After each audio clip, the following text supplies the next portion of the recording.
In the previous lesson, we saw a decisive event when it comes to the Second World War, the entry of the United States of America in the war. Now, from one decisive moment to another, we will now be focusing on the Battle of Stalingrad, which proved to be the beginning of the end when it comes to the European chapter of the Second World War. Let's look at the Battle of Stalingrad and also understand what its implications were. Now, if you remember, Germany was dominating the Western Front of the Second World War for the majority of the first half of the war. This was primarily due to its blitzkrieg or lightning fast war tactic.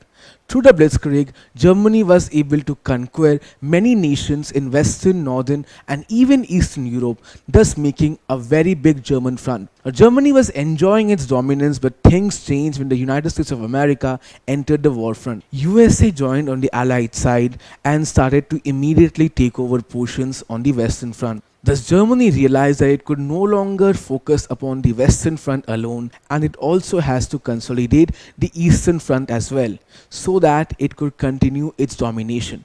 Therefore, Germany turned its eyes towards Russia, or Soviet Russia for that matter of fact.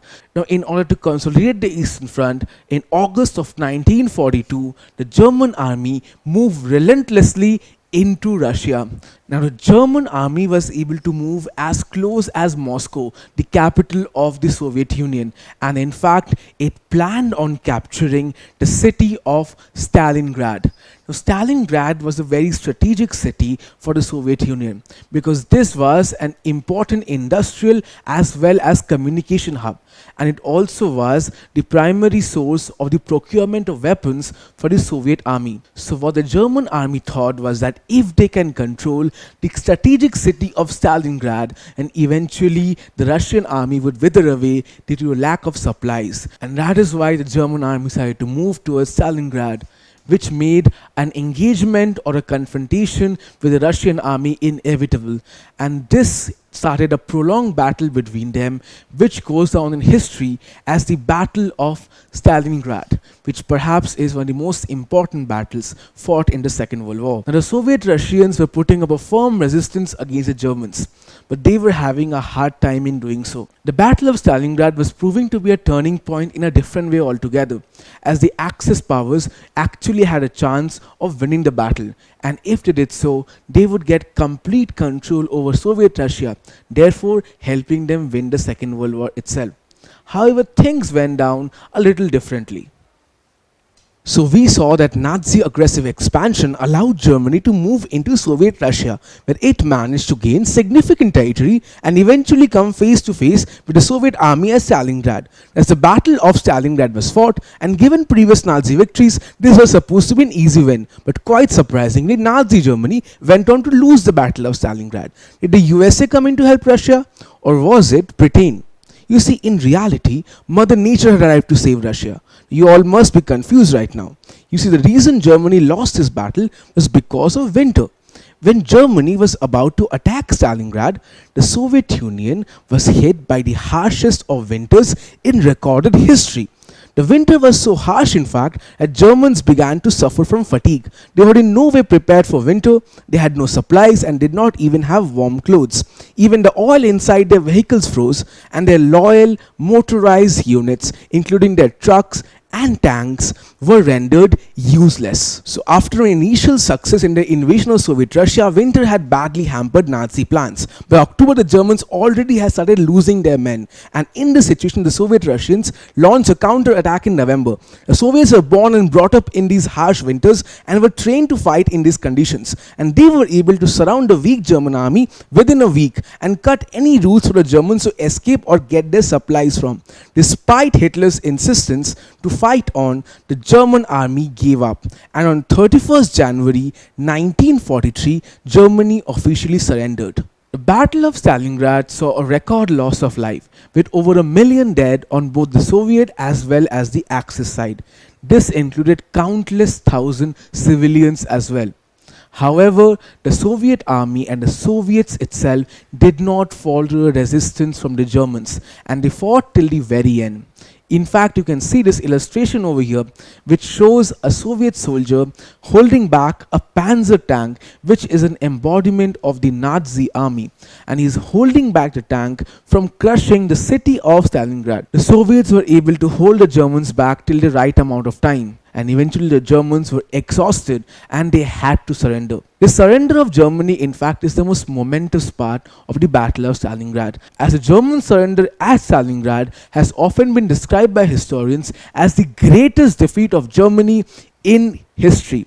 In fact, this surrender broke the myth of Nazi invincibility. The German surrender at Stalingrad, combined with the US entry into the Second World War, proved to be the nail on the coffin of Axis powers and their consolidation in the Second World War. The defeat of the Axis powers was looming now. The Battle of Stalingrad set forward the defeat of the Axis powers. The Allied powers were able to take over Sicily, which makes up the southern part of Italy, with relative ease. Now, with the key region of Italy under their control, the Allies wished to defeat Italy at one go. Therefore, in September 1943, the Allies attacked Italy, and by 17 September, Italy had surrendered to the Allies, becoming the first Axis power to surrender. Mussolini and his government were overthrown, and a new government under Badoglio was put in place, which negotiated the surrender. Mussolini went into hiding with his mistress and accomplices, and was later shot and hanged by the people of Italy. The Allied powers thus brought an end to fascism, and managed to secure the support of the Italian army under the new government, giving them a boost in numbers. Now that Italy, a prominent Axis power in Europe, was taken out of equation altogether, and Nazi Germany was in a pretty bad shape after the surrender at Stalingrad, the Allied nations felt that this is a good time to reclaim the conquered territories as well as the various nations under the control of the Nazis. The most prominent of them was France itself.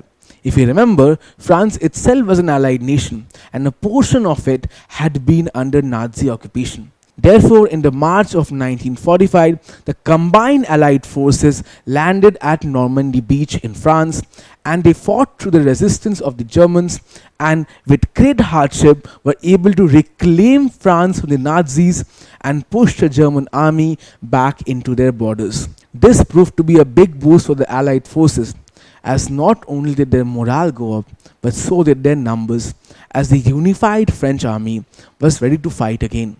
That is why the Allied forces did not stop right there. Now they wanted to launch a direct attack at Germany itself. But before they did that, they wanted to help the various Eastern European nations which were under the control of Germany to win their independence, so they can support the Allied cause and help the Allies in closing up on Germany and surrounding Germany from all sides. And that is why in the same month as the reclaiming of France, the Allied forces managed to drive out the German forces from several Eastern European nations such as Latvia, Lithuania, Poland, Hungary, Czechoslovakia, Yugoslavia, among many others. This led to a condition where the map of Europe was completely sanitized from the Nazis, and the Nazis were now restricted to Germany alone.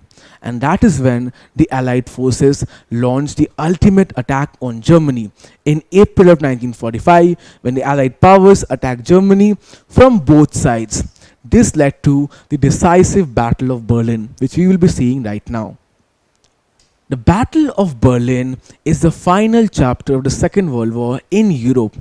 The battle began in April of 1945 when the Allied forces attacked Berlin, the capital of Germany, from both directions. So Germany was surrounded from both sides. From the east, the Soviet forces closed in on Berlin, while from the west, the American and the British forces were also closing in. Soon the German army were closed off in the capital city of Berlin, and they had to face the combined Allied resistance. That led to the Battle of Berlin. The Battle of Berlin turned out to be a quick victory for the Allied nations, as the Nazi army did not have much morale left. Despite how important the Battle of Berlin is when it comes to the Second World War, the Allied nations' conquest of Berlin was the easy task, as the German army eventually gave up and could not fight anymore. The city of Berlin was reduced to rubble after the fighting stopped, and soon the Allied nations were able to control the entirety of Germany. When the Allied nations conquered Berlin, Hitler committed suicide because he did not want to surrender. Can you answer this question? When did the Battle of Berlin begin? Was it in April 1945, May 1945, July 1945, or June 1945?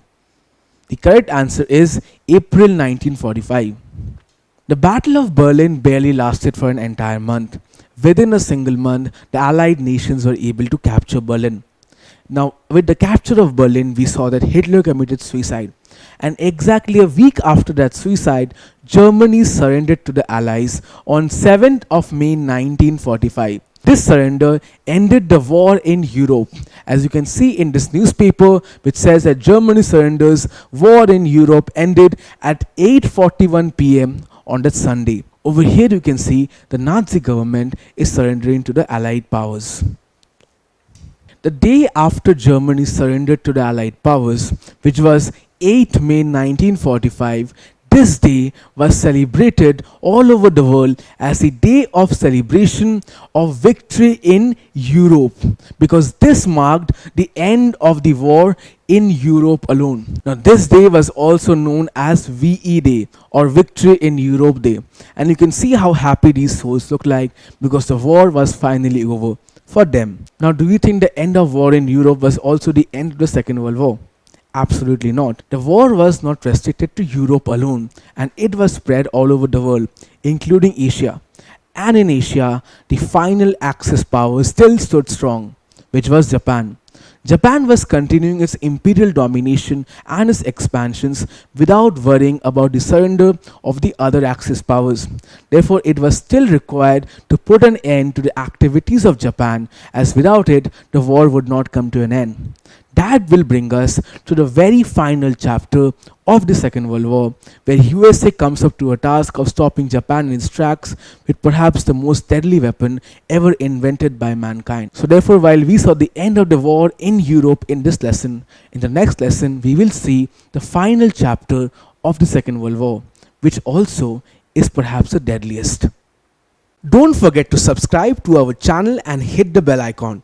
You can also register for free at DeltaStep.com or download the DeltaStep app to learn one-to-one with our amazing teachers, or to get access to all our 5,000 plus amazing videos as per your school syllabus. Master each topic with our adaptive practice technology. Get million plus questions with step-by-step solutions and unlimited mock tests. Get all your doubts resolved instantly. Learn via games and win amazing prizes like PlayStations and iPads. So at DeltaStep, learning is not just fun and easy, it is rewarding too. So register for free now.